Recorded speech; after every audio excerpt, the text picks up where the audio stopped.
Fala pessoal, estamos começando mais um episódio do CorongaCast, o de número 31.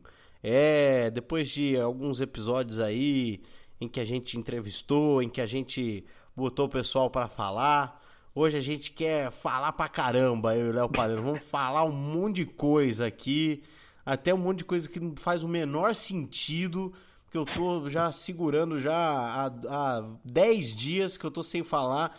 Então imaginem o que não tem de bobagem nessa minha cabeça. Certo, Léo Palhano? Eu consigo imaginar, né? Porque a gente faz mais de 3 meses já nessa quarentena e o que não falta em nossas cabeças é bobagem e ansiedade, Brasil. Essa é a verdade. Então, porra, bem-vindos, galera, ao nosso episódio freestyle de conversas e choramingando. Quem não for filho de Deus, tá na unha do capeta.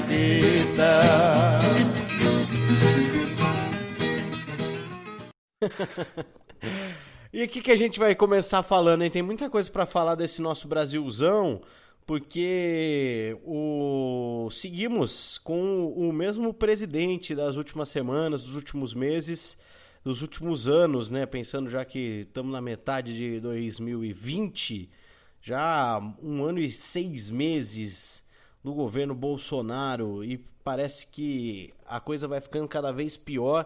Estamos cada vez mais caminhando, né, para uma ruptura total, e acho que dentro dessa ruptura aí sim a gente vai ver o derradeiro golpe à nossa democracia, né? Porque o cerco está se fechando cada vez mais em cima do presidente, que sim, tem menos apoio, a gente percebe que tem menos apoio. É só você responde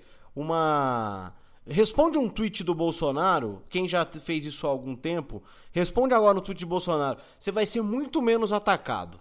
Muito menos atacado. Até os bots, até porque prenderam os bots lá, né? Conseguiram prender lá os bots lá, pegaram os celulares do Carluxo, não sei o que, diminuíram os bots lá, os robôs. Mas tá diminuindo. E aí, o que vai acontecer nesse país, é claro que ainda tem uns loucos aí, os lunáticos igual o Bolsonaro, que inclusive, né, um jeito de parar a atenção do Bolsonaro, prender a atenção do Bolsonaro, é falar algum absurdo pra ele, né? Essa é a cura, é a reposição. O enxofre mata o coronavírus e o enxofre previne contra um monte de doenças e bactérias, um monte de vírus. Eu vim do Paraná, de Santa Helena. Eu liguei para sua secretária dia 20 de abril, eu mandei 27 e-mails, eu liguei para o Ministério da Saúde 5 vezes. Eu te arranjo amanhã para você conversar lá, alguém para conversar com a senhora do Ministério da Saúde, ok? Por que os médicos não falam sobre a reposição do enxofre? Eu deixo um telefone com alguém aqui do... Pronto, aqui. Dá seu número, por favor. Liga para a senhora amanhã. Falou em enxofre, o Bolsonaro fica atento. Eu vou falar daqui a pouco o que eu acho do que vai acontecer no país, mas só para vocês terem uma noção do quanto eu tô maluco. E não é só a gente que tá achando isso, né, Paulo? Hoje, na verdade, nessa quarta-feira, no dia 10 de junho, o New York Times soltou uma matéria extensa, muito importante, anunciando que o Brasil, né, em sua maior crise das últimas décadas, e eu sou mais ousado que eles ainda, eu acho que é a maior crise da história do Brasil, na nossa história, esse momento que a gente vive uma pandemia misturada com um militarismo ensandecido, uma coisa anticientificista que a gente não vê desde a Idade Média, né? Então, para mim, é a maior crise que esse país já viu na sua história. O New York Times trouxe a visão dele de que há sim um golpe quase acontecendo no país, né? Por conta dos desastres do governo, por conta da crescente entonação golpista, né? E aí trazem exemplos como o Eduardo Bolsonaro, que falou que não é uma questão de se vai acontecer, mas sim de quando vai acontecer. E isso, né, para um dos principais jornais do mundo, mostra realmente que não é mais uma coisa louca de se pensar, né? Pessoas que até pouco tempo atrás falavam, não, deixa o Bolsonaro, depois a gente tira ele, né? Era aquela história, a gente coloca ele, a gente tira ele. Cara, já passou há muito essa ilusão de achar que o Bolsonaro é só mais um, né?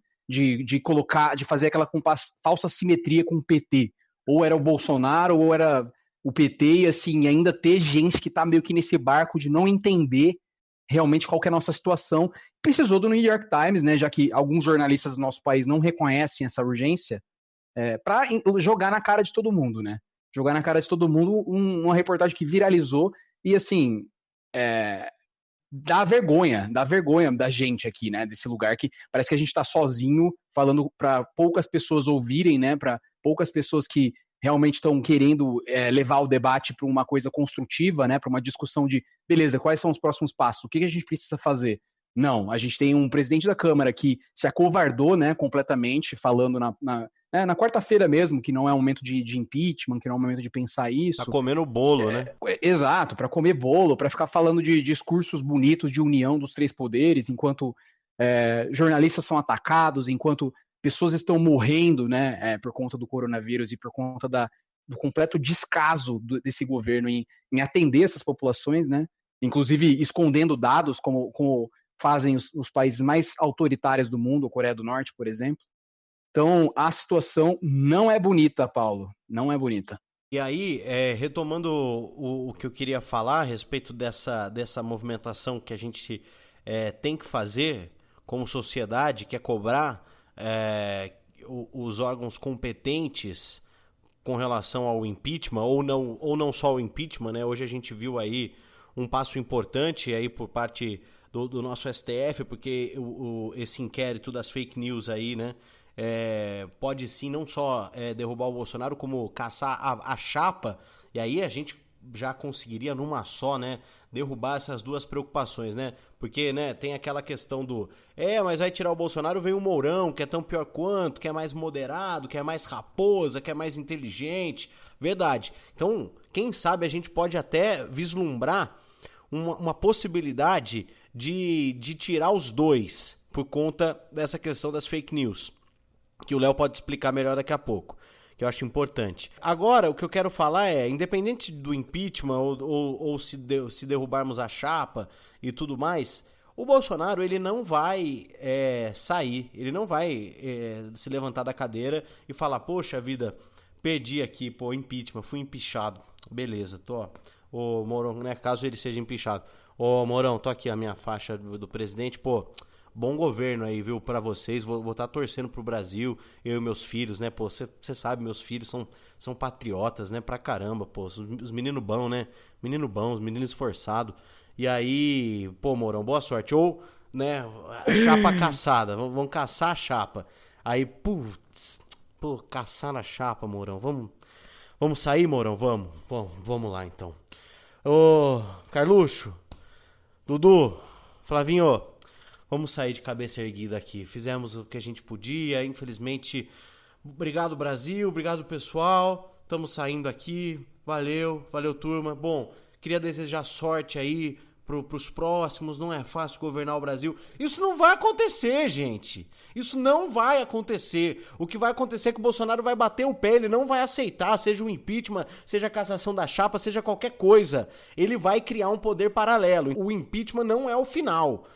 A cassação da chapa não é o final. É o início ainda, porque é aí que vem a verdadeira ruptura.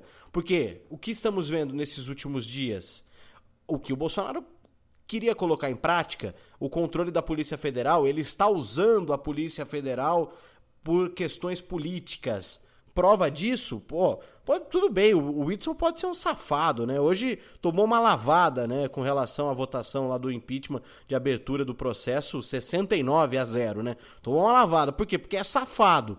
O problema é que o Bolsonaro claramente está usando a Polícia Federal a seu favor politicamente para caçar adversários, e não estou aqui falando que os adversários do Bolsonaro são santos, pelo contrário, porque a gente só tem governador também, né, de direita, que é muito próximo ali à extrema-direita, que o Bolsonaro conseguiu ser pior dos piores, e aí essa galera ficou fichinha.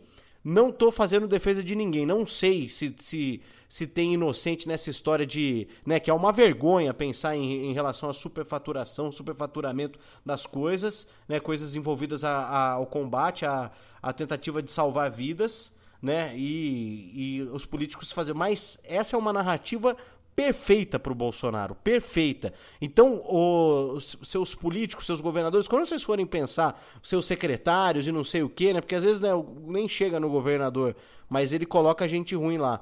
pensem o quão vocês estão dando pano para a manga pro Bolsonaro. Porque aí ele tem o controle da polícia na mão, e a prova disso que ele está usando politicamente é a nossa indigníssima, não vou chamar de me recuso a usar esse palavreado bonito para falar de Carla Zambelli, que é uma figura deplorável, que o brasileiro deixou que ela virasse uma das principais, sabe assim, vai ser uma vergonha para os meus netos, talvez para os meus filhos, terem que escutar nas aulas de história esse nome Carla Zambelli, uma figura insignificante, que deveria ficar na sua insignificância de coordenação de banheiro de manifestação, que era o que ela era antes, dessas manifestações coxinhas. A gente tem pessoas responsáveis por algumas tarefas.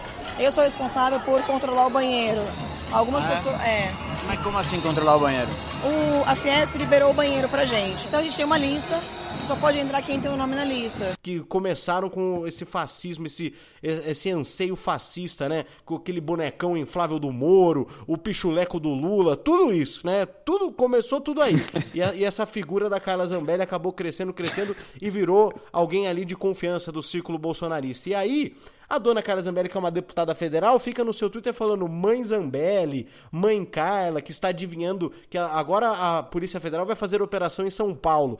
Ela não tem nem vergonha de admitir que ela sabe que o Bolsonaro, que a turma dela ali, passam informações de que estão usando... a Polícia Federal vai fazer isso outro dia. Por quê? Porque está nas mãos do presidente e não é a função do presidente ter as rédeas da Polícia Federal. Isso tem que ser algo que... O presidente tem que indicar pessoas que consigam tocar de forma independente. E foi o que aconteceu, né? Os próprios lavajatistas, né, assumem que nos governos petistas foi dessa forma que aconteceu.